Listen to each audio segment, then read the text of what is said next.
बिस्मिल्लाहिर्रहमानिर्रहीम। Mohammad Javed, assistant professor, government post graduate college Gojra.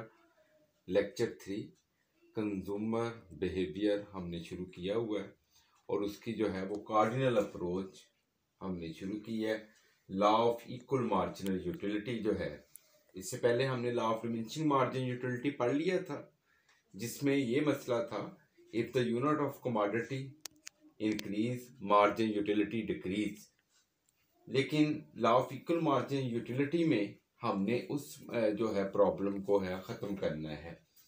Law of equal margin utility, if a person has a thing he can use various commodity, its margin utility are equal, then total utility maximum. अगर किसी शख्स के पास पैसे हैं, उन पैसों को इस तरह इस्तेमाल करना है कि इनकी मार्जिन यूटिलिटीज़ आपस में बराबर हो जाए। जब मार्जिन यूटिलिटी आपस में बराबर होगी तो टोटल यूटिलिटी जो है वो मैक्सिमम हो जाएगी। यहाँ पे क्योंकि इकोनॉमिक्स के जितने भी कवानीन होते हैं वो सारे के सारे अजम्पशन बेस हैं। फॉर एग्जांपल जो है कंज्यूमर इज रैशनल, हमारा कंज्यूमर रैशनल है, कार्डिनल अप्रोच है। यहाँ पे गिवन मनी है, margin utility X and margin utility are given.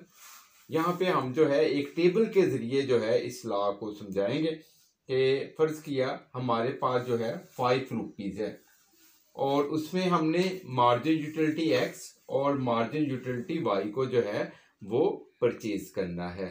तो यहाँ पे अगर हम 5 रुपये एक्स पे लगा देंगे तो टोटल यूटिलिटी मार्जिन यूटिलिटी को प्लस कर लें तो 52 बन जाती है। अगर 5 रुपये हम वाई पे लगा देंगे तो 36 है। हमारा कानून हमें क्या कहता है कि अगर if a person has a thing he can use various commodity, its marginal utility are equal.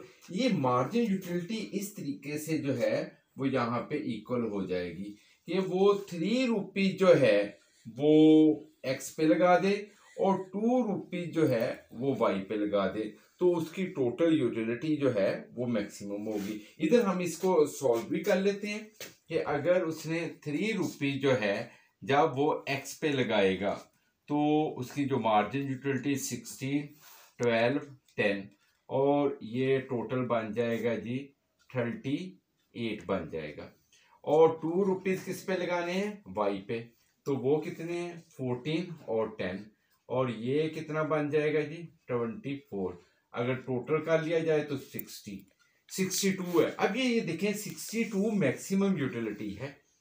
अगर हम कहते हैं कि इस तरतीब को बदल दिया जाए कि हम 4 रुपीज जो है वो एक्स पे लगा दें, तो यहाँ पे 16, 12, 10 और 8 है, तो ये टोटल कितना बन जाएगा? 46 है। और हमारे पास जो है 1 रुपीज रिमेनिंग जो बचा है वो हम वाई पे लगाएंगे, वो कितना है? 14। तो ये यूटिलिटी जो है वो कितनी बन जाएगी? 60।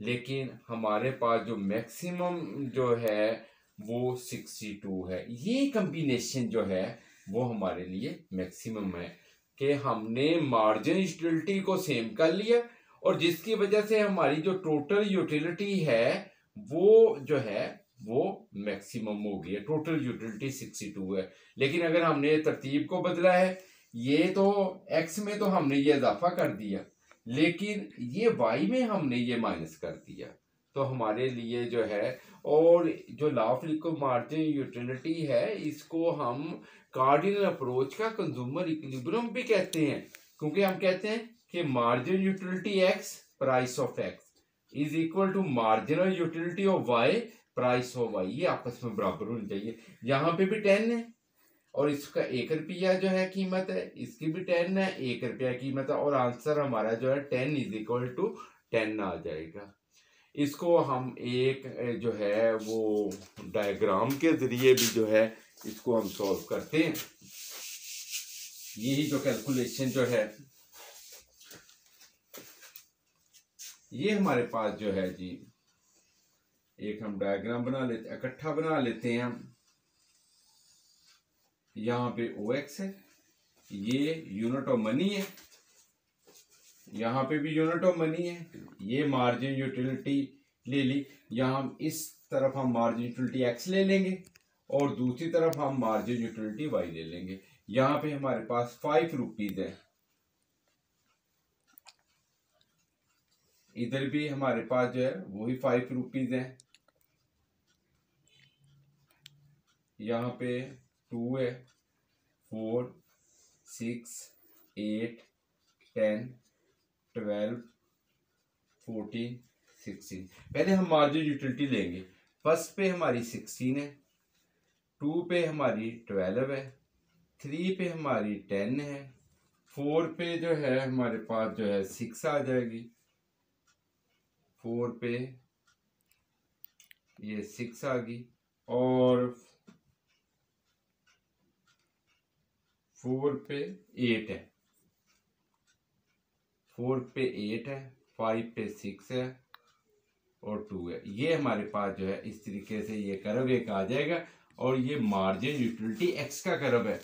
और दूसरी तरफ जो है हमारे पास जो है मार्जिन यूटिलिटी वाई है। फर्स्ट पे हमारे 14 है, 2 पे जो है हमारे ये 10 है जी, 3 पे जो है वो 6 है, 4 पे जो है 4 पे 4 है और 5 पे 2 है। ये हमारे पास मार्जिन यूटिलिटी वाई आ जाएगी। अब हमने क्या किया है कि 3 रुपी जो है हमने एक्स पे लगानी है और 2 रुपी जो है हमने वाई पे लगानी है। तो ये जो यूटिलिटी हमारी ए बी सी डी ये मैक्सिमम है यहाँ पे टोटल यूटिलिटी। और जैसे ही हम इस तरतीब को बदलेंगे, अगर हम 4 रुपी जो है वो इस पे लगा देंगे, ये एक्स का हमारे पास गेन है और ये एक्स का गेन कितना है 8 यूनिट है और इसका नाम हम ए डैश और बी डैश रख लेंगे। और मार्जिन यूटिलिटी वाई में जो है हमने लॉस किया है, ये हमारा लॉस है यहाँ पे, और जो लॉस हमारा जो है वो कितना है 10 का है। गेन ये हमारा यहाँ पे लॉस शुरू हो जाएगा और ये 10 इकाइयों का जो है हमारा लॉस है, इसका नाम हम सी और डी डैश रख लेंगे। हम कहते हैं कि भाई जो हमारे पास पहला जो कॉम्बिनेशन था ए बी सी डी, ये हमारे यहाँ पे यूटिलिटी मैक्सिमम है, और दूसरा जो हमने लिया है A dash B dash C dash, अब ये हमारा मैक्सिमम नहीं है। मैक्सिमम चीज हमारे पास जो है वो ये है। Law of equal margin utility हमें ये बताता है कि हमने मार्जिन यूटिलिटी को सेम करना है। जैसे ही हम मार्जिन यूटिलिटी को सेम करेंगे हमारी टोटल यूटिलिटी जो है वो मैक्सिमम होगी। इकोनॉमिक्स के जितने भी लॉ होते हैं वो अजम्पशन बेस होते हैं। इसकी कुछ लिमिटेशन भी है कि सबसे पहले तो ये है कि कार्डिनल अप्रोच जो है यूटिलिटी इज मेजरेबल, लेकिन कहीं भी यूटिलिटी मेजर नहीं होती। Utility is a mental phenomena है। और दूसरी जो है हम किसी शॉप में जाएंगे तो हम ये कैलकुलेशन करेंगे तो हमारे पास तो इतना टाइम ही नहीं होता। अगर हम किसी दुकानदार के सामने शॉपकीपर या किसी मॉल पे ये करना शुरू कर देंगे, वो कहेगा भाई इसको कोई ज़हनी मसला है। तो इस बना पे जो है इसकी जो है वो ये लिमिटेशन है। थैंक्स जी।